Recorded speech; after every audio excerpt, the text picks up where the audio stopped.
Good morning foodies. Hi, hello, నమస్తే. ఎలా ఉన్నారు?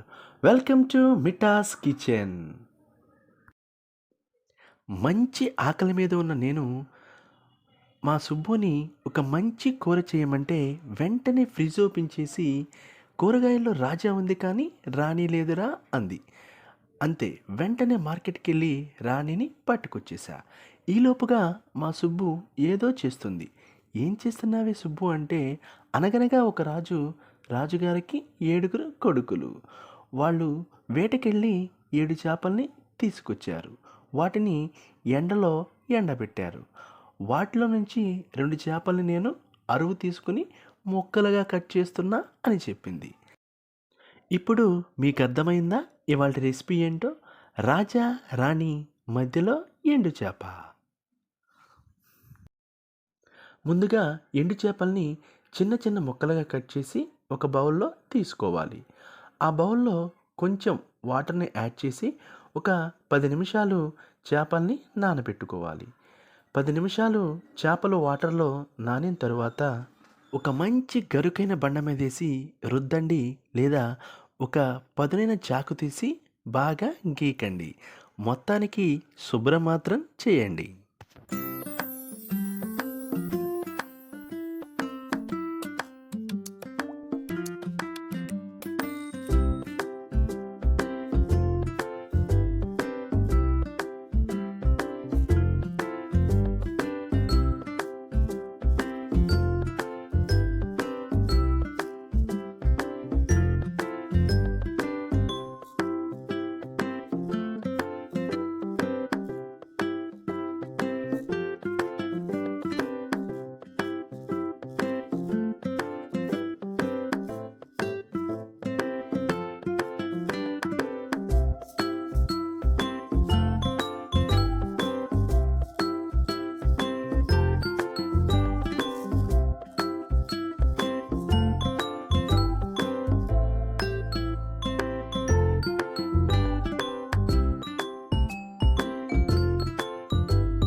పావు కిలో ఎర్రటి రాణిగారిని మరియు ఒక తెల్లటి చెలికెత్తని మరియు 6 పచ్చని సిపాయిల్ని చిన్న చిన్న ముక్కలుగా కట్ చేసి చేపలున్న బౌల్లో యాడ్ చేసుకోవాలి. ఆ తర్వాత రాజాగారికి సపరేట్గా ఒక బౌల్లో వాటర్ తీసుకుని కొంచెం ఉప్పుని యాడ్ చేసి రాజాగారిని చిన్న చిన్న ముక్కలుగా కట్ చేసి ఆ వాటర్ ఉన్న బౌల్లో యాడ్ చేసుకోవాలి. లేదనుకోండి, రాజాగారికి చిర్రెత్తుకొచ్చేసి చిర్రెక్కిపోతారు. కాబట్టి రాజాగారిని ఉప్పు నీళ్ళలో మాత్రమే యాడ్ చేయాలి.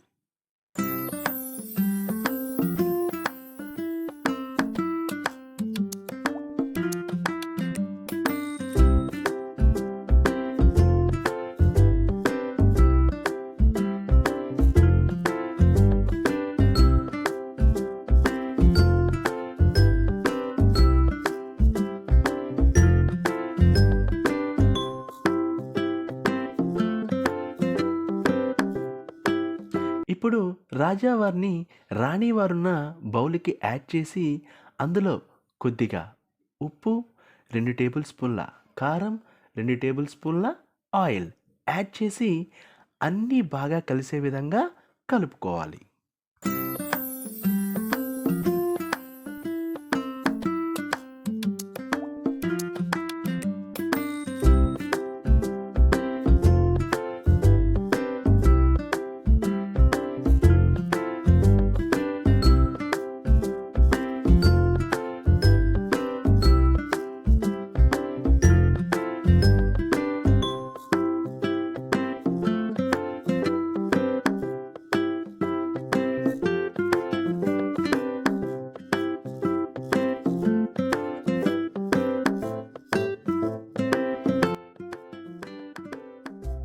కలిపే విధానం చూసారా ఎంత ప్రొఫెషనల్‌గా ఉందో? దీన్ని బట్టే మనం చెప్పేయొచ్చు వంట ఎంత రుచిగా ఉంటుందో అని. ఇప్పుడు ముక్కలు మునిగేంత వరకు వాటర్‌ని యాడ్ చేసుకొని స్టవ్ ఆన్ చేసి స్టవ్ మీద బౌల్ ఉంచి హై ఫ్లేమ్‌లో ఒక 15 నిమిషాల పాటు కూరని బాగా ఉడికించుకోవాలి. ఆ తర్వాత మీడియం ఫ్లేమ్‌లో ఒక 10 నిమిషాలు ఉడికించుకున్న తర్వాత కూర మెల్లమెల్లగా దగ్గర పడటం స్టార్ట్ అవుతుంది. నేను వీడియోలో చూపించిన విధంగా అంత కన్సిస్టెన్సీలో ఉన్నప్పుడు స్టవ్ ఆఫ్ చేసి కూరని దించేసుకుని వేడివేడిగా వడ్డించేసుకోవడమే అంతే. ఈ వేడివేడి అన్నంలో వంకాయ టమాటా ఎండిచేప కూర వేసుకొని తింటే ఉంటుందండి. అబాబాబాబాబా! మామూలు టేస్ట్ కాదండి. మీరు ఇలా చేసుకుని తిని టేస్ట్ ఎలా ఉందో కామెంట్ చేయండి. ఎలాంటి మసాలాలు వాడకుండా ఎంతో రుచికరంగా పాతకాలం పద్ధతిలో తయారు చేసుకునే కూర కాబట్టి ఆరోగ్యంగా తినండి, ఆరోగ్యంగా ఉండండి. అలాగే లైక్ చేసి షేర్ చేయండి.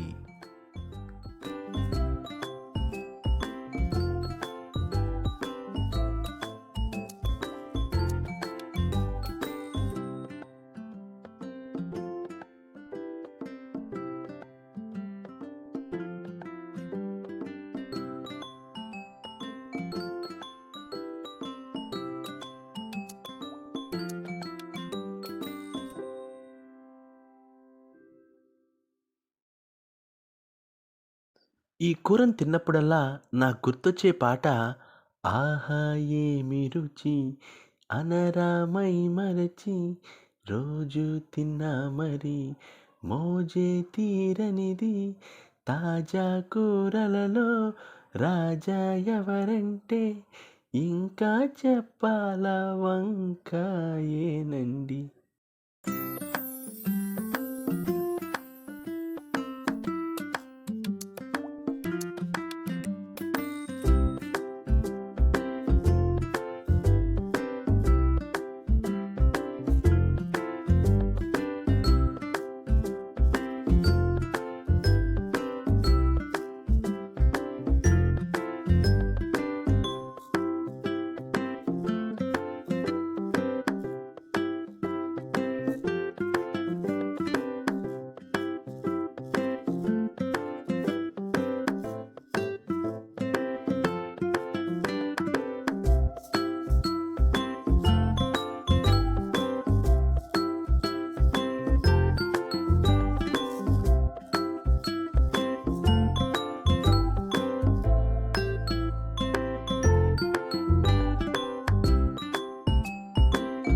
అలా సాగింది నాకు మా సుబ్బుకి గానా ఖానా.